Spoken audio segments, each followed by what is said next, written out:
Go. Hi everyone, welcome to Carmen's Australian Storytime. Today I'm at the beautiful ginger factory and I'm under the Garden of Umbrella Art today, and I'm going to read The Gruffalos Child. If you come to the ginger factory at the moment, you can go on an adventure and hunt down the Gruffalo yourself.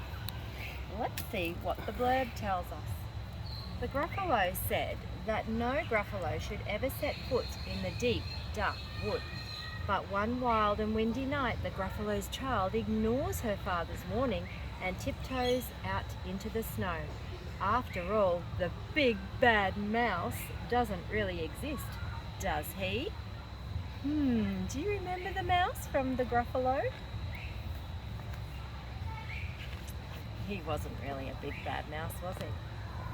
The Gruffalo said that no Gruffalo should ever set foot in the deep, dark wood. Why not? Why not?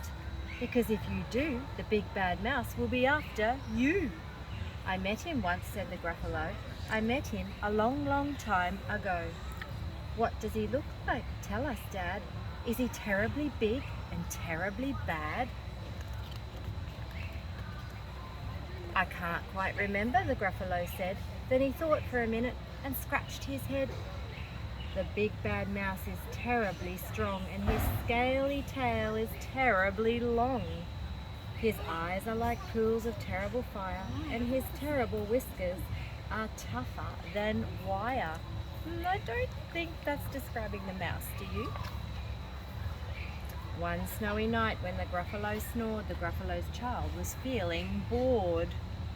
The Gruffalo's child was feeling brave, so she tiptoed out of the Gruffalo cave. The snow fell fast and the wind blew wild. Into the wood went the Gruffalo's child. Oh boy, not listening. Aha, aho, a trail in the snow. Whose is this trail and where does it go? A tail poked out of a log pile house. Could this be the tail of the big bad mouse? Who do you think it is?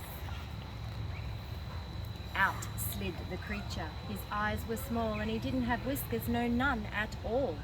You're not the mouse. Not I, said the snake. He's down by the lake eating Gruffalo cake. The snow fell fast and the wind blew wild. I'm not scared, said the Gruffalo child. Aha, aho, marks in the snow. Whose are those claw marks? Where do they go? Two eyes gleamed out of a treetop house. Could these be the eyes of the big bad mouse? Who do you remember lives in the tree house? It's the owl. Down flew the creature. His tail was short and he didn't have whiskers of any sort. You're not the mouse. Too-hoo, not I, but he's somewhere nearby eating Gruffalo pie. The snow fell fast and the wind blew wild. I'm not scared, said the Gruffalo child. Aha, aho, a track in the snow. Whose is this track and where does it go? Whiskers at last and an underground house. Could this be the home of the big bad mouse? What do you think? Out slunk the creature. His eyes weren't fiery, his tail wasn't scaly, his whiskers weren't wiry. You're not the mouse. Oh no, not me. He's under a tree drinking Gruffalo tea. It's all a trick, said the Gruffalo's child as she sat on a stump where the snow lay piled. I don't believe in the big bad mouse. Can't find it anywhere. But here comes a little one out of his house. Not big, not bad, but a mouse at least. You'll taste good as a midnight feast. Sweeping his floor. Wait, said the mouse, before you eat, there's a friend of mine that you ought to meet. If you'll let me hop onto a hazel twig, I'll beckon my friend so bad and big. The Gruffalo's child unclenched her fist. The big bad mouse? So he does exist? The mouse hopped into the hazel tree. He beckoned, then said, just wait and see. Out came the moon. It was bright and round. A terrible shadow fell onto the ground. Shadows do make you look bigger, don't they? Who is this creature so big, bad and strong? Oh, did you just hear the train? His tail and his whiskers are terribly long. His ears are enormous, and over his shoulder he carries a nut as big as a boulder. He's playing another trick on the Gruffalos child. "The big bad mouse!" yelled the Gruffalos child. The mouse jumped down from the twig and smiled. "Aha, aho, prints in the snow. Whose are these footprints, and where do they go? Whose footprints are they now?"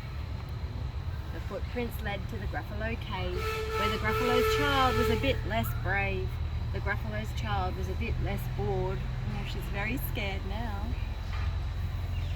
And the Gruffalo snored and snored and snored. Well, the Gruffalo had no idea what had happened.